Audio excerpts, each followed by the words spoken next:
Zookeepers of Reddit, how are the animals acting differently now that there are no visitors to the zoo?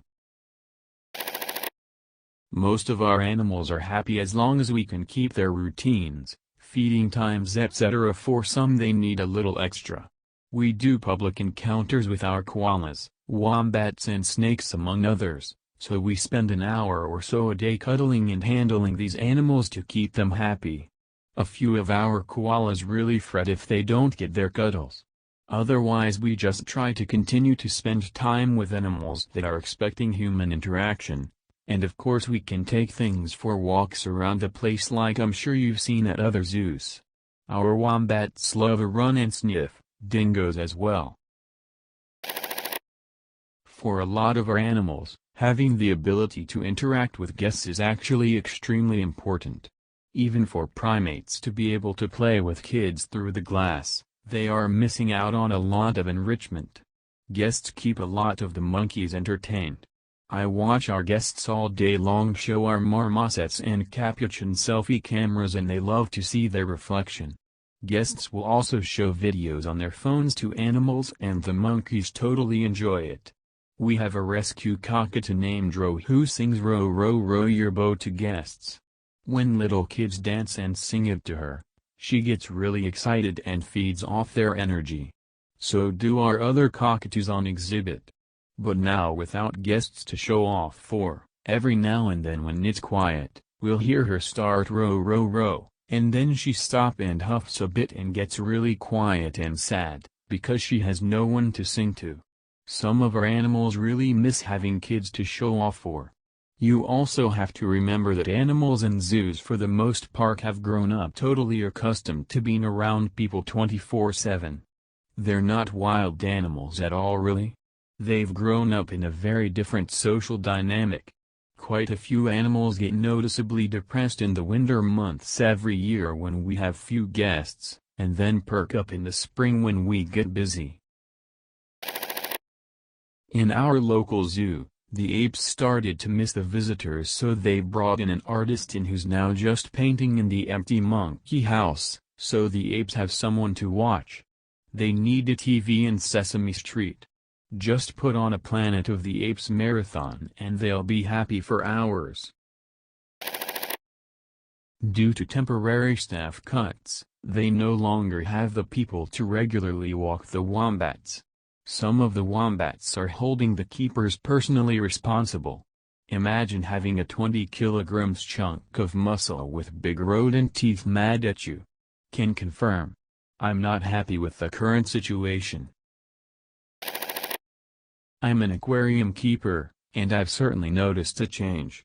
Fish are not as stressed as they used to be, as there are no longer children stomping around and banging on glass screaming, "Nemo, Nemo, it's Nemo" at every clownfish. We brought some of our younger penguins down to let them watch the fish, and they were intrigued but confused as to why they couldn't catch them through the glass. Our octopus has become much more friendly as well, and instead of hiding all day from people, enjoys playing with small baby toys or solving food puzzles. It's been nice. I wish there were guidelines people had to sign to behave at zoos before entering, but at the same time, they are the lifeline we so desperately need to keep functioning. Fellow octopus keeper here. Without the crowds scaring her into her cave, our GPO has gotten straight up feisty. She's so active, I've encouraged our parrot keepers to go past her when taking the birds on walks just for a little extra visual stimulation.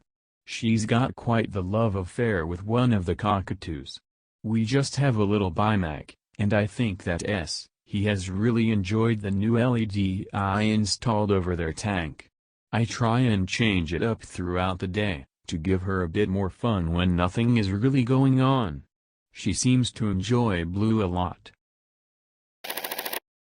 My girlfriend is a zookeeper and animal behaviorist. She says their animals are becoming stressed. One of their African gray birds has been plucking his own feathers. She also mentioned that because they can't touch many of the animals, due to the virus potentially spreading to another zookeeper, many of the animals are looking and acting depressive, not eating well, etc. As a zookeeper coordinator, I've been working at the now closed zoo almost every day for the past month. Animals that are free-roaming, peacocks, iguanas, are more active, and follow keepers around like they usually do with visitors. Most of the others don't show much change in behavior. Although birds like swans and flamingos are using the edges of their habitats more. True. I haven't found much change in pets or those animals that are being well taken care of. I have noticed that this has mostly affected stray animals whose only source of food was by eating all they found on the streets, parks. Since nobody is around, they don't get food. I do my best by feeding like 10-12 stray dogs who come to eat at our farm. It makes my day watching them eat. Not a zookeeper, but I hear the lions a lot more from my house now. Weirdly reassuring to wake up and realize the world is still going on. Wait, what? Do you live on the plains of Africa, next to the GW Zoo, or do you own lions? Nothing that exotic, sorry to disappoint. I live very close to a large zoo in the UK, no Carole Baskin-esque dramas. The city's gotten pretty quiet with all the events going on, so the zoo noises are a lot more prominent. Can just about see the orangutans rolling about and playing hide and seek with their blankets outside if I shimmy out the Velux onto the roof. Finally, a thread I can answer. Not a whole lot of change, but animals definitely missing out some enrichment of seeing guests, especially the otters that followed the kids in the glass underwater. Talking, maned wolves, bison, gibbons, bo-peas, lions, etc., all are about the same. Some of our animals that are skittish have been standing closer to the fence where guests usually are, zebras, gazelle, which is nice. It's kinda this weird balance of being both more and less stressed. On the one side, I don't have to worry about keeper talks or BTS tours, and I have more time to get everything done and spend more time with animals. On the other side, we're skeleton crewed and there's less of us to care for the whole zoo, so I am working a lot more in areas I don't usually cover as often. There's one kangaroo that still tries to box me while the emu is shifting. The one peacock still really doesn't like taking his medications, of course.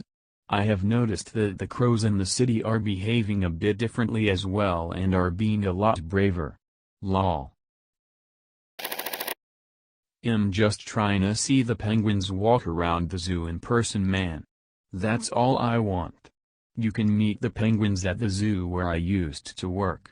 It's just outside Chicago, if you happen to find yourself there after this quarantine.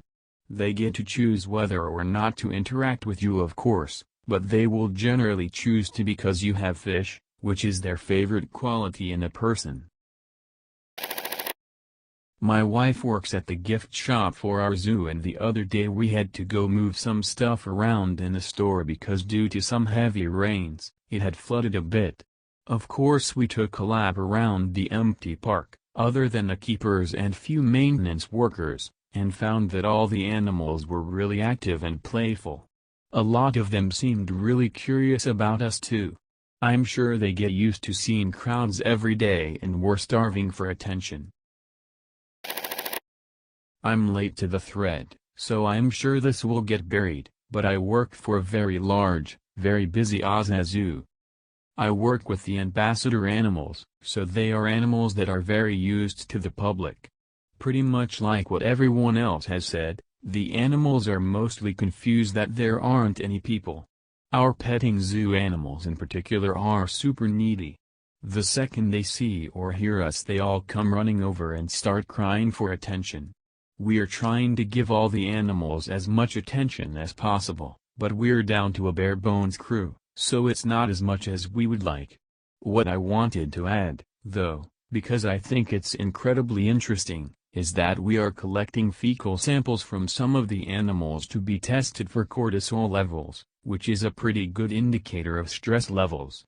That way, when guests come back, we can take samples for comparison to see how much guests impact stress.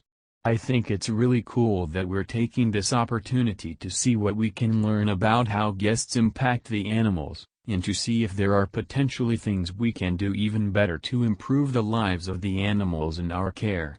We were really hoping to do some behavioral studies too about things like activity levels, amount of the enclosure being utilized, etc. that are also important considerations for their welfare, but unfortunately we just don't have the time or staffing.